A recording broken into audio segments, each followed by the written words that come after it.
या देवी सर्वभूतेषु माँ दुर्गा रूपेण संस्थिता नमस्तस्यै नमस्तस्यै नमस्तस्यै नमो नमः। माँ भगवती जगदम्बा की कृपा सदा आप और आपके समस्त परिवार पर बनी रहे।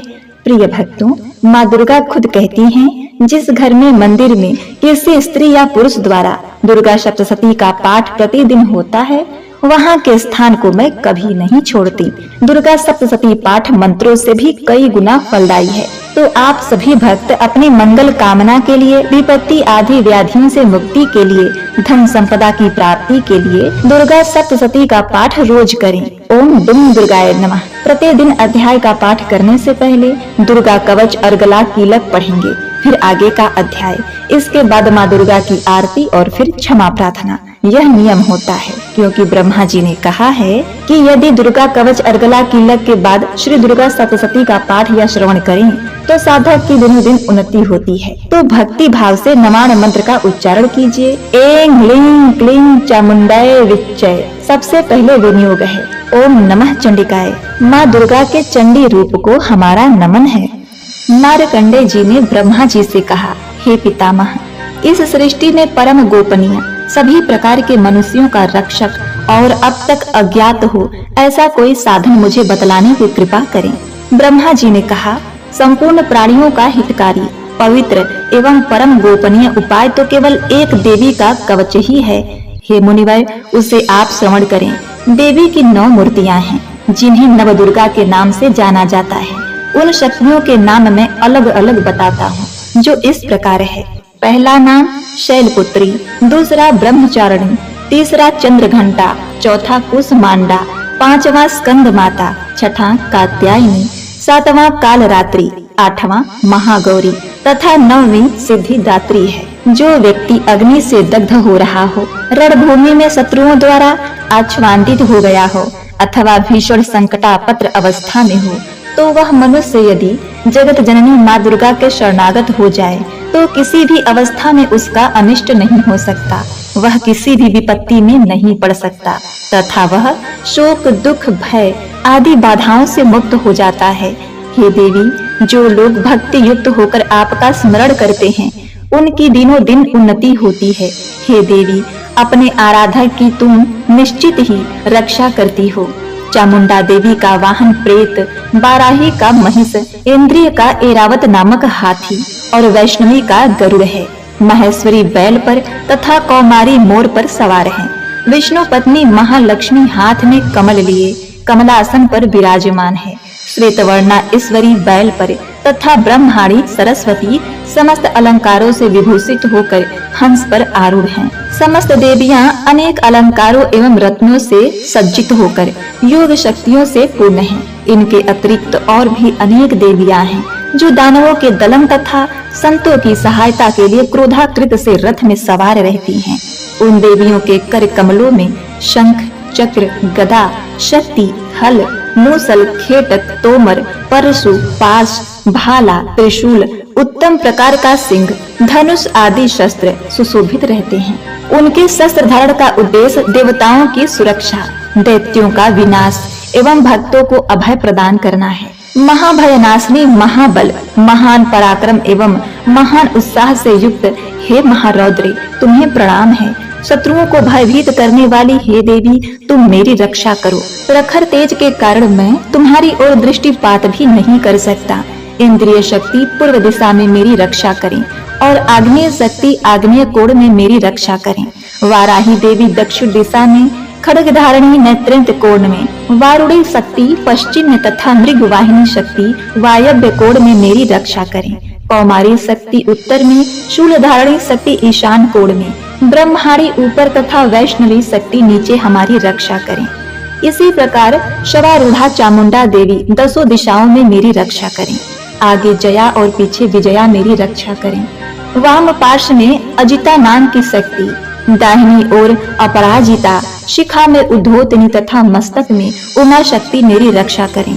ललाट में मालाधारी, दोनों भवों में यशस्विनी, भ्रूम मध्य में त्रिनेत्रा तथा नासिका में यमघंटा शक्ति मेरी रक्षा करें।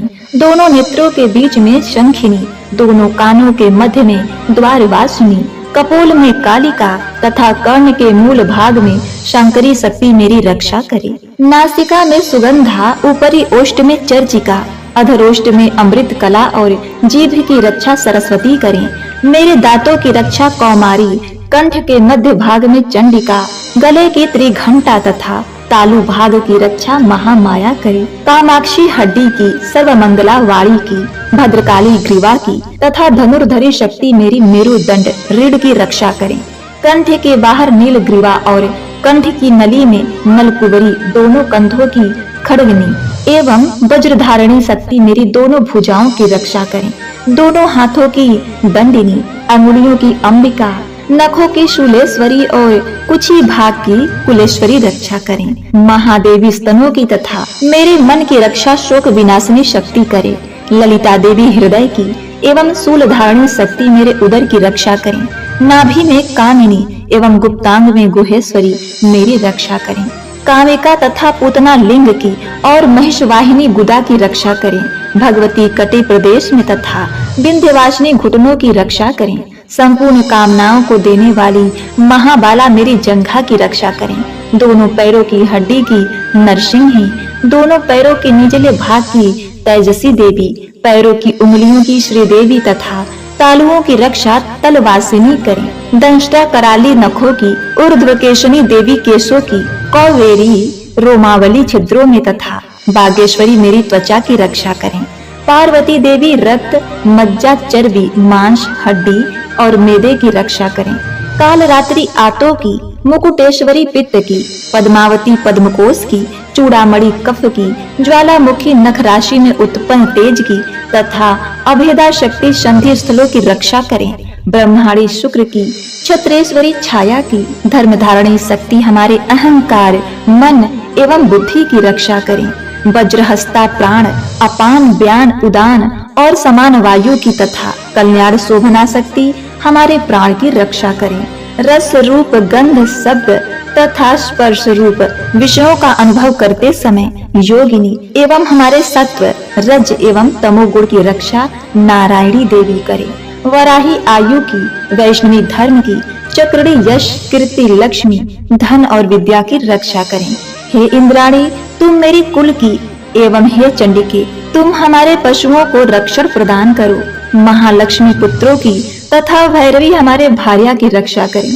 सुपथा देवी पथ की, क्षेमकरी मार्ग की, महालक्ष्मी राज दरबार की एवं सर्वव्यापिनी विजया देवी भय से मेरी रक्षा करें। हे देवी, इस कवच में जिस शरीर स्थान की रक्षा की बात नहीं कही गई है, उन सभी स्थानों की पाप विनाशिनी जयंती देवी रक्षा करें।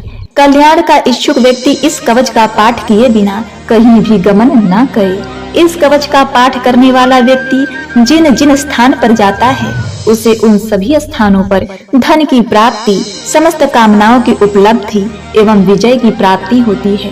वह मनुष्य जिस वस्तु की इच्छा करता है, वह वस्तु उसे निश्चित ही मिलती है। इस दुर्गा कवच का पाठ करने वाला इस भूमि पर अतुल ऐश्वर्य प्राप्त करता है तथा उसे किसी से भय प्राप्त नहीं होता और वह युद्ध में विजेता होता है। उस व्यक्ति की पूजा त्रिलोक में होती है। यह कवच देवताओं के लिए भी दुर्लभ है। इस देवी कवच का जो लोग श्रद्धा पूर्वक त्रिकाल पाठ करते हैं, उन्हें देवी कला प्राप्त होती है तथा वे त्रिलोक में किसी से परास्त नहीं होते। वह प्राणी शतायु होता है तथा उसकी कभी अकाल मृत्यु नहीं होती। उसके लूता, एक प्रकार का रोग जो सिर में खाज के रूप में होता है, विस्फोटक, चेचक आदि समग्र रोग नष्ट हो जाते हैं। उससे स्थावर विष, कनेर, भांग, अफीम आदि तथा जगम विष, सर्प, बिच्छू आदि के दंशन द्वारा उत्पन्न होने वाला विष का प्रभाव नहीं होता। किसी प्रकार के तांत्रिक कर्म, मारण, मोहन, वशीकरण, उच्चाटन, शक्तिकरण उसे व्याप्त नहीं होते। मंत्र, यंत्र, पृथ्वी एवं आकाश में गमन करने वाले ग्राम देवतादि, जलोत्पन्न, उपदेश सिद्धि, समस्त देवतादि, समस्त कुल देवता, कंठमाला, डाकिनी, शाकिनी तथा अंतरिक्षचारी, भूत, पिशाच, यक्ष, गंधर्व, राक्षस, ब्रह्म राक्षस, बेताल, कुष्मांड तथा भीषण भैरवी, समस्त अनिष्टकारक जीव इस कवच के पाठ करने वाले व्यक्ति को देखते ही स्वयं नष्ट हो जाते हैं। इस कवच के पाठकर्ता को राज सम्मान प्राप्त होता है तथा वह प्राणी अपनी कीर्ति से इस भूतल को मंडित करता है। इस कवच पाठ की निरंतर जो सप्तशती का पाठ करता है वह इस धरती पर तब तक बना रहता है जब तक पहाड़, वन, कानन युक्त यह पृथ्वी स्थित है। इस कवच का नित्य प्रति पाठ करने वाला व्यक्ति देह त्याग के पश्चात महामाया की कृपा से परम पद का अधिकारी होता है। यह शिव सामीप्य को प्राप्त कर आनंद पूर्वक निवास करता है। इस प्रकार देवी कवच समाप्त। मार्कंडेय जी ने कहा, जगदम्बिका के स्वरूप भूत जयंती, मंगला, काली, भद्रकाली, कपालिनी, दुर्गा, क्षमा, शिवा, धात्री, स्वाहा, स्वधा आदि देवियों को हम प्रणाम करते हैं। हे चामुंडे, आपकी जय हो। संपूर्ण जीवों की संताप विनाशिनी देवी, आपकी जय हो। समस्त चराचर में परिव्याप्त हे देवी तथा कालरात्रि, आपकी जय हो। हे मधुकैटभ विनाशिनी, हे ब्रह्मप्रदे देवी, आपको नमस्कार है। तुम मुझे रूप, विजय, यश प्रदान करो एवं मेरे शत्रुओं का नाश करो। हे महिषासुर विनाशिनी एवं भक्तों की सुखदायिनी देवी, आपको मेरा नमस्कार है। आप मुझे रूप, यश, जय आदि प्रदान करो और मेरे शत्रुओं का विनाश करो। चंड, मुंड एवं रक्त बीज आदि दैत्यों की विनाशिनी देवी, तुम मुझको रूप, जय तथा यश प्रदान करो तथा मेरी रिपुओं का नाश करो। शुंभ, निशुंभ और धूम्राक्ष नामक दैत्यों की संहारिणी हे देवी, तुम मुझको रूप, यश, सुख्याति प्रदान करो तथा मेरे शत्रुओं का नाश करो। वंदनीय चरणों वाली और संपूर्ण सौभाग्यदायिनी देवी, तुम मुझे रूप, यश और कीर्ति प्रदान करो एवं मेरे शत्रुओं का संहार करो। यचिंत स्वरूपा एवं अचिंत चरित्र वाली शत्रु विनाशिनी हे देवी, तुम मुझे रूप, जय और कीर्ति दो और मेरे शत्रुओं का नाश करो। पाप विनाशिनी हे चामुंडे देवी, जो लोग तुमको श्रद्धा भक्ति पूर्वक नमन करते हैं उन्हें तुम रूप, यश, सुकीर्ति प्रदान करो और उनके शत्रुओं का दमन करो। हे व्याधि विनाशिनी चंडिके देवी, जो लोग भक्ति भाव से तुम्हारा अभिनंदन करते हैं उन्हें रूप, यश और जय प्रदान करो और उनके शत्रुओं का विनाश करो। हे चंडिके, जो लोग भक्ति युक्त होकर तुम्हारा पूजन और नमन करते हैं उनको तुम रूप, जय और यश दो तथा उनके वैरियों का विनाश करो। हे देवी, तुम मुझे सौभाग्य और आरोग्य लाभ प्रदान करो और मुझको रूप तथा विजय देकर यशस्वी बनाओ तथा मेरे शत्रुओं का दमन करो। हे देवी, मेरे शत्रुओं का संहार करो, मुझे रूप, बल और जय दो। हे देवी, मेरा कल्याण करो, तुम मुझे अतुल संपत्तिशाली करो, रूप दो, जय दो, कीर्ति दो तथा मेरे शत्रुओं का संहार करो। हे अम्बे, देवासुरों के सिररत्न के नमस्कार से तुम्हारे चरण घिसते रहते हैं। हे भगवती, तुम मुझे रूप दो, जय दो, यश दो तथा मेरे शत्रुओं का विनाश करो। हे देवी, तुम अपने भक्त जनों को विद्वान, यशवान और धनवान बनाओ। हे देवी, तुम मुझको रूप, जय, यश प्रदान करो तथा मेरे शत्रुओं का नाश करो। प्रबल दैत्यों के गर्व को चूर करने वाली हे चंडिके, मुझ शरणागत को रूप, जय, यश दो और मेरे शत्रुओं का नाश करो। हे चार भुजा धारणी, ब्रह्मा द्वारा वंद परमेश्वरी, तुम मुझे रूप, जय, कीर्ति दो और मेरे शत्रुओं का क्षय करो। हे अंबिके, तुम्हारी स्तुति भगवान विष्णु सदैव किया करते हैं। तुम मुझे रूप, जय, यश दो तथा मेरे शत्रुओं का संहार करो। भगवान शिव द्वारा स्तुति की जाने वाली हे परमेश्वरी, तुम मुझे रूप, जय, यश दो और मेरे शत्रुओं का संहार करो। शचीपति देवराज इंद्र के द्वारा शुद्ध भाव से पूजित हे परमेश्वरी, तुम मुझको रूप, जय, कीर्ति दो और मेरे शत्रुओं का संहार करो। अपनी प्रचंड भुजाओं द्वारा दानवों के दर्प को दलन करने वाली हे देवी, तुम मुझको रूप दो, जय दो, कीर्ति दो और मेरे शत्रुओं का नाश करो। अपने भक्त जनों को अत्यंत आनंद प्रवर्धिनी हे अंबिके, तुम मुझे रूप, जय, यश देकर मेरे शत्रुओं का दमन करो। हे देवी, हमारी इच्छा के अनुसार कार्य करने वाली कुलीना सुंदर पत्नी मुझे प्रदान करो, जो संसार सागर से उद्धार करने वाली हो। इस देवी के इस अर्गला स्तोत्र का पाठ कर जो भक्त दुर्गा सप्तशती का पाठ करता है, उसे दुर्गा सप्तशती पाठ करने का संपूर्ण फल प्राप्त होता है तथा भगवती के अनुग्रह से उन्हें प्रचुर धन का लाभ होता है। इस प्रकार अर्गला स्तोत्र समाप्त। मार्कंडेय मुनि ने कहा, जिन आशुतोष भगवान शिव का विशुद्ध ज्ञान ही शरीर रूप है, उनके तीनों नेत्र तीनों वेदों ऋग, यजुर और साम के समान हैं। उन्होंने अपने मस्तक पर अर्धचंद्र धारण कर रखा है तथा संपूर्ण कल्याण के कारणभूत हैं। ऐसे भगवान शिव की मैं वंदना करता हूँ। यह कीलक सप्तशती पाठकर्ता के लिए सप्तशती मंत्रों के अंगभूत रूप में है। जो लोग इस कीलक का पाठ करते हैं, उनका सदैव मंगल होता है। इस कीलक पाठ से उच्चाटन आदि कर्म सिद्ध होते हैं और इस स्तोत्र के पाठ करने से भगवती दुर्गा उन पर प्रसन्न होती हैं। उच्चाटन आदि कर्मों के सिद्धि तथा भीषण व्याधि विनाश के निमित्त यंत्र मंत्र तंत्र आदि कार्यों तथा व्याधि मुक्ति के लिए रसायन आदि औषधियों की आवश्यकता पड़ती है, परंतु इस कीलक के पाठ मात्र से ही बिना तंत्र मंत्र तथा औषधियों के ही उच्चाटन आदि क्रियाएं संपन्न होती हैं तथा संपूर्ण रोगों का नाश होता है। जहाँ अन्य तंत्रों के जप आदि से जो फल प्राप्त होता है, वही केवल दुर्गा सप्तशती के पाठ मात्र से ही समस्त सिद्धियां उपलब्ध होती हैं। अब आप ही विचार कीजिए कि इन दोनों में कौन सर्वश्रेष्ठ है। इस शंका रूपी प्रश्न के समाधान में भगवान शंकर ने दुर्गा सप्तशती को ही बताया है कि यही दुर्गा सप्तशती सर्वोत्तम फलदायक है। दुर्गा सप्तशती के पाठ मात्र से ही पाठक के पुण्य की अक्षय वृद्धि होती है। ऐसा कहकर भगवान शंकर ने दुर्गा सप्तशती को गुप्त रखा, अर्थात सप्तशती के समस्त मंत्रों को कीलक कर दिया। जो व्यक्ति कृष्ण पक्ष की चतुर्दशी या अष्टमी को स्थिर चित्त से दुर्गा सप्तशती का पाठ करता है, उसका निसंदेह रूप से मंगल होता है।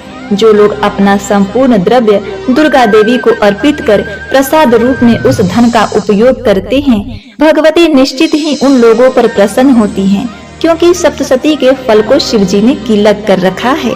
जो लोग पहले कीलक पाठ करके तत्पश्चात सप्तशती का पाठ करते हैं, वे अंत काल में सिद्ध देवी के पार्षद और गंधर्व योनि को प्राप्त होते हैं। सर्वत्र भ्रमण करते रहने पर भी उन्हें कभी किसी प्रकार का भय नहीं होता, उनकी अकाल मृत्यु भी नहीं होती तथा अंत में वे मोक्ष पद के अधिकारी होते हैं। इस कीलक को समझकर तथा उसका परिहार करने के पश्चात ही दुर्गा सप्तशती का पाठ करना उचित है। इस कीलक के रहस्य को न जानकर जो व्यक्ति सप्तशती का पाठ करता है, उसका अनिष्ट होता है। भगवती के कृपा से ही नारियों को सौभाग्य और संतान सुख की प्राप्ति होती है। इस हेतु इस सप्तशती का पाठ करना आवश्यक है। इस स्तोत्र का पाठ मंद स्वर में करने से संपूर्ण सिद्धियों की प्राप्ति होती है। एतएव सर्वप्रथम कीलक का पाठ करके ही सप्तशती का पाठ करना उचित है। जिस भगवती के कृपा कटाक्ष से मनुष्य को ऐश्वर्य, सौभाग्य, आरोग्य, संपत्ति, शत्रु विनाश एवं निर्वाण पद की प्राप्ति होती है, उस महिमामयी भगवती दुर्गा की स्तुति प्राणी क्यों नहीं करते। इति ही कीलक स्तोत्र समाप्त।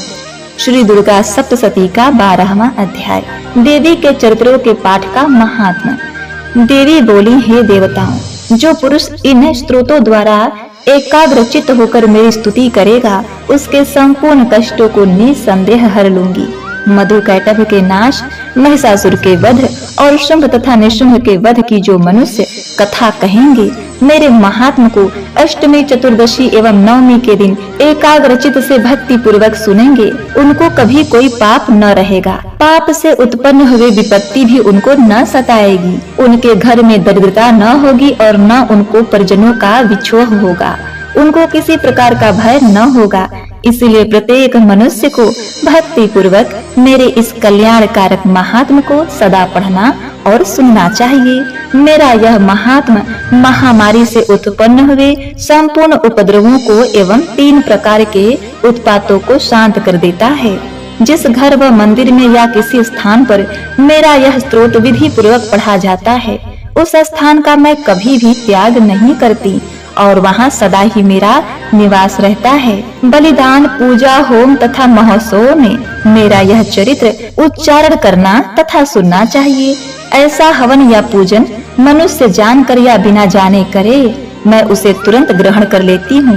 और शरद काल में प्रत्येक वर्ष जो महापूजा की जाती है, उसमें मनुष्य भक्ति पूर्वक मेरा यह महात्मा सुनकर सब विपत्तियों से छूट जाता है और धन धान्य तथा पुत्र आदि से संपन्न हो जाता है। और मेरे इस महात्मा व कथाओं इत्यादि को सुनकर मनुष्य निर्भय हो जाता है और महात्मा के श्रवण करने वालों के शत्रु नष्ट हो जाते हैं तथा कल्याण की प्राप्ति होती है। उनका कुल आनंदित होता है, सब कष्ट शांत हो जाते हैं तथा भयंकर स्वप्न दिखाई देना तथा घरेलू दुख इत्यादि सब मिट जाते हैं। बाल ग्रहों में ग्रसित बालकों के लिए यह मेरा महात्मा परम शांति देने वाला है। मनुष्यों में फूट पड़ने पर यह भली भांति मित्रता करवाने वाला है। मेरा यह महात्मा मनुष्यों को मेरी जैसी सामर्थ्य की प्राप्ति करवाने वाला है। पशु, पुष्प, अर्घ, धूप, गंध, दीपक इत्यादि सामग्रियों द्वारा पूजन करने से, ब्राह्मण को भोजन करा के, हवन करके, प्रतिदिन अभिषेक करके, नाना प्रकार के भोगों को अर्पण करके और प्रत्येक वर्ष दान इत्यादि करके जो मेरी आराधना की जाती है और उससे मैं जैसी प्रसन्न हो जाती हूँ, वैसी प्रसन्न इस चरित्र के सुनने से हो जाती हूँ। यह महात्मा श्रवण करने पर पापों को हर लेता है तथा आरोग्य प्रदान करता है। मेरे प्रादुर्भाव का कीर्तन दुष्ट प्राणियों से रक्षा करने वाला है, युद्ध में दुष्ट दैत्यों का संहार करने वाला है। इसके सुनने से मनुष्य को शत्रुओं का भय नहीं रहता। हे देवताओं, तुमने जो मेरी स्तुति की है अथवा ब्रह्मा जी ने जो मेरी स्तुति की है, वह मनुष्यों को कल्याणमयी बुद्धि प्रदान करने वाली है। वन में, सुने मार्ग में अथवा दावानल में घिरे जाने पर, वन में चारों ओर से घिरा हुआ या शत्रुओं द्वारा पकड़ा हुआ, जंगल में सिंहों से, व्याघ्रों से या जंगली हाथियों द्वारा राजा के क्रुद्ध हो जाने पर मारे जाने के भय से, समुद्र में नाव के डगमगाने पर, भयंकर युद्ध में फंसा होने पर, किसी भी प्रकार की पीड़ा से पीड़ित, घोर बाधाओं से दुखी हुआ मनुष्य मेरे इस चरित्र को स्मरण करने से संकट से मुक्त हो जाता है। मेरे प्रभाव से सिंह, चोर या शत्रु इत्यादि दूर भाग जाते हैं और पास नहीं आते। महर्षियों ने कहा, प्रचंड पराक्रम वाली भगवती चंडिका, यूं कहने के पश्चात सब देवताओं के देखते ही देखते अंतर ध्यान हो गईं और संपूर्ण देवता अपने शत्रुओं के मारे जाने पर पहले की तरह यज्ञ भाग का उपभोग करने लगे और उनको अपने अधिकार फिर से प्राप्त हो गए तथा युद्ध में देवताओं के शत्रुओं शुंभ व निशुंभ के देवी के हाथों मारे जाने पर बाकी बचे हुए राक्षस पाताल को चले गए। इस प्रकार भगवती अंबिका नित्य होती हुई भी बार बार प्रकट होकर इस जगत का कल्याण करती हैं, इसको मोहित करती हैं, जन्म देती हैं और प्रार्थना करने पर समृद्धि प्रदान करती हैं। हे राजन, भगवती ही महाप्रलय के समय महामारी का रूप धारण करती हैं और वही संपूर्ण ब्रह्मांड में व्याप्त हैं और वही भगवती समय समय पर महाकाली तथा महामारी का रूप बनाती हैं और स्वयं अजन्मा होते हुए भी सृष्टि के रूप में प्रकट होती हैं। वह सनातनी देवी प्राणियों का पालन करती हैं और वही मनुष्य के अभ्युदय के समय घर में लक्ष्मी का रूप बनाकर स्थित हो जाती हैं तथा अभाव के समय दरिद्रता बनकर विनाश का कारण बन जाती हैं। पुष्प, धूप और गंध आदि से पूजन करके उनकी स्तुति करने से वह धन एवं पुत्र देती हैं और धर्म में शुभ बुद्धि प्रदान करती हैं। तो प्रिय भक्तों, इस प्रकार से श्री दुर्गा सप्तशती का 12वां अध्याय समाप्त हुआ। अब आप सुनिए श्री दुर्गा सप्तशती का 13वां अध्याय। राजा सुरथ और वैश्य को देवी का वरदान। महर्षि मेधा ने कहा, हे राजन, इस प्रकार देवी के उत्तम महात्म का वर्णन मैंने तुमको सुनाया। जगत को धारण करने वाली इस देवी का ऐसा ही प्रभाव है। वही देवी ज्ञान को देने वाली है और भगवान विष्णु की इस माया के प्रभाव से तुम और यह वैश्य तथा और अन्य विवेकी जन मोहित होते हैं और भविष्य में मोहित होंगे। हे राजन, तुम इसी परमेश्वरी की शरण में जाओ। यही भगवती आराधना करने पर मनुष्य को भोग, स्वर्ग तथा मोक्ष प्रदान करती है। मार्कंडे ऋषि ने कहा, महर्षि मेधा की यह बात सुनकर राजा सुरथ ने उन उग्र व्रत वाले ऋषि को प्रणाम किया और राज्य के छीन जाने के कारण उसके मन में अत्यंत ग्लानि हुई और वह राजा तथा वैश्य तपस्या के लिए वन को चले गए। नदी के तट पर आसन लगाकर भगवती के दर्शनों के लिए तपस्या करने लगे। दोनों ने नदी के तट पर देवी की मूर्ति बनाई। पुष्प, धूप, दीप तथा हवन द्वारा उनका पूजन करने लगे। पहले उन्होंने आहार को कम कर दिया, फिर बिल्कुल निराहार रहकर भगवती में मन लगाकर एकाग्रता पूर्वक उनकी आराधना करने लगे। वह दोनों अपने शरीर के रक्त से देवी को बलि देते हुए 3 वर्ष तक लगातार भगवती की आराधना करते रहे।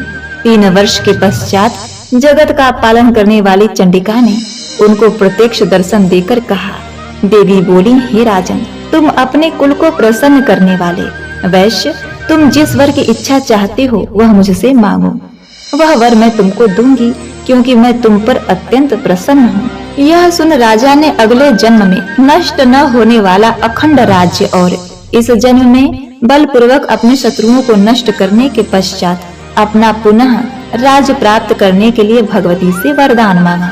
और वैश्य ने भी, जिसका चित्त संसार की ओर से विरक्त हो चुका था, भगवती से अपनी ममता तथा अहंकार रूप आसक्ति को नष्ट कर देने वाले ज्ञान को देने के लिए कहा।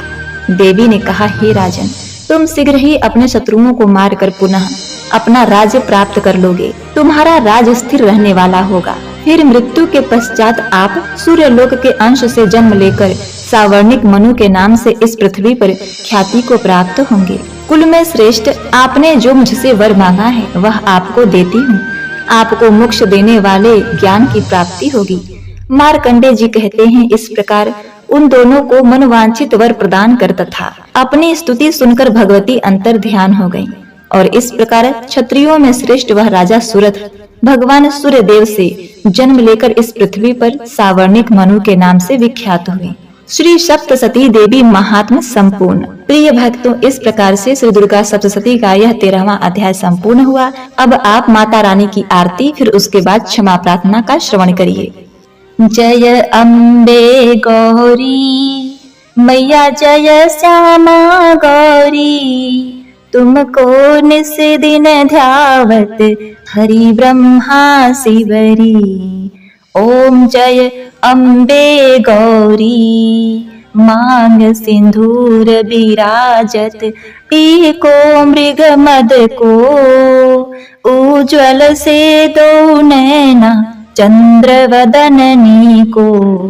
ओम जय अम्बे गौरी, कनक समान कलेवर रक्तांबर राजे, रक्त पुष्प गलमाला कंठन पर साजे। ओम जय अम्बे गौरी, के हरि वाहन राजत, खड़ग खपर धारी, सुर नर मुनि जन सेवत, तिनके दुख हारी। ओम जय अम्बे गौरी, कानन कुंडल शोभित, नासाग्रे मोती, कोटि चंद्र दिवाकर राजत समज्योति। ओम जय अम्बे गौरी, शुंभ निशुंभ विदारे, महिषासुर घाती, धूम्र विलोचन नैना, निशिदिन मदमाती। ओम जय अम्बे गौरी, चंद्र मुंड संहारे, शौरिक बीज हरे, मधु कैटभ दो मारे, सुर भयहीन करे। ओम जय अम्बे गौरी, ब्रह्माणी रुद्राणी, तुम कमला रानी, आगम निगम बखानी, तुम शिव पटरानी। ओम जय अम्बे गौरी, 64 योगिनी मंगल गावे, नित्य करत भैरू, बाजत ताल मृदंगा, अरु बाजत डमरू। ओम जय अम्बे गौरी, तुम ही जग की माता, तुम ही हो भरता, भक्तन की दुख हरता, सुख संपत्ति करता।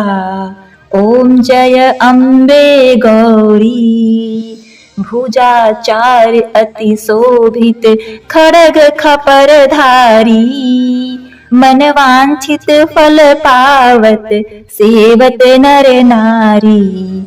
ओम जय अम्बे गौरी, कंचन थाल विराजत, अगर कपूर बाती, श्रीमाल के तू में राजत, कोटि रतन ज्योति। ओम जय अम्बे गौरी, अम्बे जी की आरती जो कोई नर गावे, कहत शिवानंद स्वामी सुख संपत्ति पावे।